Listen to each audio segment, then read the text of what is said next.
Berikutnya, argumen dari Ibnu Qutaibah, teman-teman sekalian. Beliau mengatakan, fa inna lam naral mufassirin tawaqqafu an syai'in minal Qur'an faqalu hadza mutasyabih la ya'lamuhu illallah bal ammaruhu kullahu ala tafsir.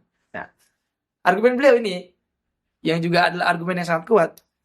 Kata beliau, pada faktanya kita sama sekali tidak menjumpai para ahli tafsir itu tawaqqafu, yaitu diam, tawakuf, tidak bersikap ketika menjumpai satu ayat. Misalkan ada satu ayat yang diyakini ayat ini adalah ayat mutasyabihat. Pernah nggak ada ahli tafsir mengatakan, kita jangan menafsirkan ayat ini, udah kita diam aja. Kenapa? Karena ayat ini adalah ayat mutasyabihat. Karena ayat mutasyabihat itu adalah ayat-ayat yang tidak mampu kita, dan tidak mungkin kita pahami, tidak mungkin kita gapai maknanya, maka udah kita nggak usah tafsirkan. Ada nggak fakta seperti itu? Sama sekali tidak ada. Kan? Faqalu hadza mutasyabih la ya'lamu illallah. Jadi nggak ada tuh ahli tafsir ketika menafsirkan ayat dari Al-Fatihah sampai surat An-Nas, beliau diam lalu mengatakan hadza mutasyabih, ini adalah ayat mutasyabihat. Nggak mungkin ada dari kita yang bisa memahami ayat ini. Jadi kita diam aja, yang bisa memahami ayat ini hanyalah Allah Subhanahu wa taala. Ada nggak? Nggak ada. Bahkan pada faktanya teman-teman sekalian, kita bisa melihat misalkan statement dari Mujahid Ibn Jabr, seorang ulama yang belajar di Mekah dalam madrasahnya Ibnu Abbas di Masjidil Haram. Nah, Ibnu Jabr ini mengatakan aratul Quran ala Ibnu Abbas. Jadi beliau ini belajar tafsir ke Ibnu Abbas, dan bahkan tidak hanya sekali. Ada yang mengatakan riwayat 7 kali atau 3 kali. Ibnu Abbas itu menafsirkan Al-Quran, mengajarkannya kepada Mujahid Ibn Jabr dan kawan-kawan, itu lebih dari sekali. Dari surat Al-Fatihah sampai surat An-Nas. Dan sama sekali Mujahid Ibn Jabr nggak pernah tuh mengatakan Ibnu Abbas mengajarkan kita tafsir kecuali di ayat-ayat ini, di ayat-ayat tertentu. Karena ayat-ayat tertentu Ibnu Abbas tidak mengajarkannya kepada kita karena Ibnu Abbas tahu ini adalah ayat mutasyabihat, tidak mungkin kita pahami. Nggak ada tuh kayak begitu. Yang ada Ibnu Abbas itu menafsirkan semuanya. Bahkan sampai hari ini kalau kita buka kitab-kitab tafsir, yang memang seluruh daripada ayat-ayat Al-Quran itu telah ditafsirkan, telah dimaknai lah oleh para ahli tafsir. Nah, bahkan di sini juga Ibnu Qutaibah mengatakan hatta fassaru al-huruful muqatta'ah fi awali suwar mithlu alif lam ra wa hamim wa thaha. Nah, bahkan para ahli tafsir itu juga menafsirkan daripada huruf-huruf muqatta'ah. Walaupun di bab ini belum dijelaskan secara detail oleh Ibnu Qutaibah, tapi dari keterangan para ulama yang lain kita bisa temukan.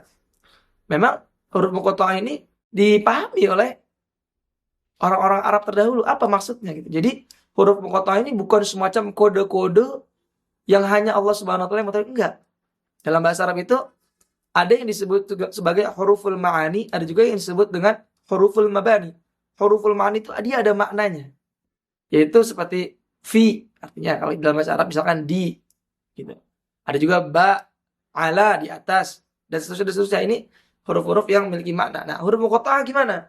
Seperti alif lam mim ra, hamim toha. Nah, pertama penjelasannya bahwa huruf-huruf muqatta'ah ini disebut sebagai, ini bisa kita temukan di misalkan di muqaddimah atau di awal surat Al-Baqarah, tafsir Al-Baydawi, atau tafsir juga misalkan Az-Zamakhsyari, dijelaskan juga oleh Al-Baqillani dan lain-lain.